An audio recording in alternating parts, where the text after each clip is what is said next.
ಇಲ್ಲೊಂದು ಸೆಂಟೆನ್ಸ್ ಇದೆ, ಏನು, ಕುತಂತ್ರಕ್ಕೆ ತಾತ್ಕಾಲಿಕ ಗೆಲುವು ಸಿಗಬಹುದು, ಆದರೆ ಆ ಗೆಲುವಿಗೆ ಭವಿಷ್ಯವಿಲ್ಲ ಅಂತೇಳಿ. ಕುತಂತ್ರಕ್ಕೆ ತಾತ್ಕಾಲಿಕ ಗೆಲುವು ಸಿಗಬಹುದು, ಆದರೆ ಆ ಗೆಲುವಿಗೆ ಭವಿಷ್ಯವಿಲ್ಲ.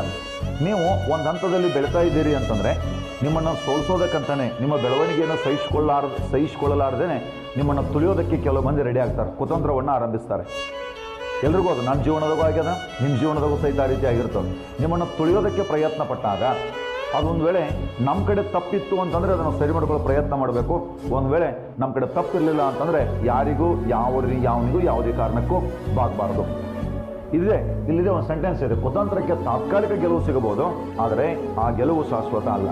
ಹಾಗಂತೇಳಿ ಅವರು ಏನು ನಮ್ಮ ಮೇಲೆ ಕುತಂತ್ರ ಮಾಡ್ತಾ ಇದ್ದಾರೋ ಅವ್ರ ವಿರುದ್ಧ ಸೇಡು ತೀರಿಸ್ಕೊಳ್ಳೋದಕ್ಕೆ ಹೋಗಬೇಕು ಅಂತನಿಲ್ಲ. ನಾನು ಪದೇ ಪದೇ ಒಂದು ಸೆಂಟೆನ್ಸನ್ನು ಹೇಳ್ತಿರ್ತೀನಿ, ಸೇಡು ಎಂದರೆ ತಿರುಗಿ ಬೀಳುವುದಲ್ಲ, ಬೆಳೆದು ನಿಲ್ಲುವುದು. ಸೇಡು ಎಂದರೆ ತಿರುಗಿ ಬೀಳುವುದಲ್ಲ, ಬೆಳೆದು ನಿಲ್ಲುವುದು. ಅಂದ್ರೆ ನಾವು ಅವ್ರ ವಿರುದ್ಧ ತಿರುಗಿ ಬೀಳಬೇಕಾದ ಅವಶ್ಯಕತೆ ಇಲ್ಲ, ಅವ್ರು ಎದುರೇ ಬೆಳೆದು ನಿಲ್ಲಬೇಕು, ಅದು ನಿಜವಾದ ಸೇಡು. First revenge is massive success ಅಂತ ಹೇಳ್ತಿರ್ತಾರೆ. First revenge is massive success. ಅದಕ್ಕೆ ನಮ್ಮನ್ನು ತುಳಿಬೇಕು, ನಮ್ಮ ಎದುರೇ ಬೆಳಿಬೇಕು ಅಂತ ಏನು ಪ್ರಯತ್ನ ಮಾಡ್ತಿರ್ತಾರೋ ಅದು ಹೇಳ್ತಿರ್ತಾರಲ್ಲ, ನಮ್ಮನ್ನು ಕಣ್ಣೀರು ಹಾಕಿಸಿದವರು ಕಣ್ಣೀರು ಹಾಕುವ ಸಮಯ ಬಂದೇ ಬರ್ತದೆ. ನಮ್ಮದು ಒಂದು ಕಣ್ಣು ಕೇಳಲು ಪ್ರಯತ್ನ ಮಾಡಿದವರು ಎರಡೂ ಕಣ್ಣನ್ನು ಕಿತ್ಕೊಳ್ತಾರೆ, ಎರಡು ಕಣ್ಣು ಕಳ್ಕೊಳ್ಬೇಕಾದ ಪರಿಸ್ಥಿತಿ ಬರ್ತದೆ. ನಿಮಗೂ ಕೂಡ ಆ ರೀತಿ ಸ್ಟಡಿ ಮಾಡಬೇಕಾದ್ರೆ ಏನಾದರೂ ಅಂದಿರ್ತಾರೆ, ಅಂಥವುಗಳಿಗೆ ತಲೆ ಕೆಡಿಸ್ಕೊಳ್ಳೋಕೆ ಹೋಗ್ಬಿಡ್ರಿ. ನಿಮ್ಮ ವಿರುದ್ಧ ಕುತಂತ್ರ ಏನು ಮಾಡಿರ್ತಾರೋ ಅವ್ರ ಗೆಲುವು ಸಿಗ್ಬೋದು, ಆದರೆ ಆ ಗೆಲುವಿಗೆ ಭವಿಷ್ಯವಿಲ್ಲ.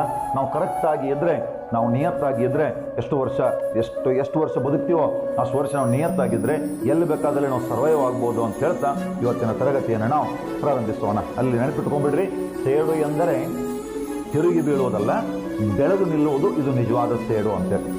ಅದಕ್ಕಾಗಿ ಯಾರು ವಿರುದ್ಧ ಸೇಡು ತೀರಿಸ್ಕೊಳ್ಳೋಕೆ ಹೋಗೋದು ಬೇಡ.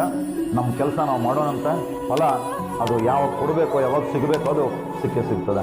ಆದ್ಮೇಲೆ ನಾವು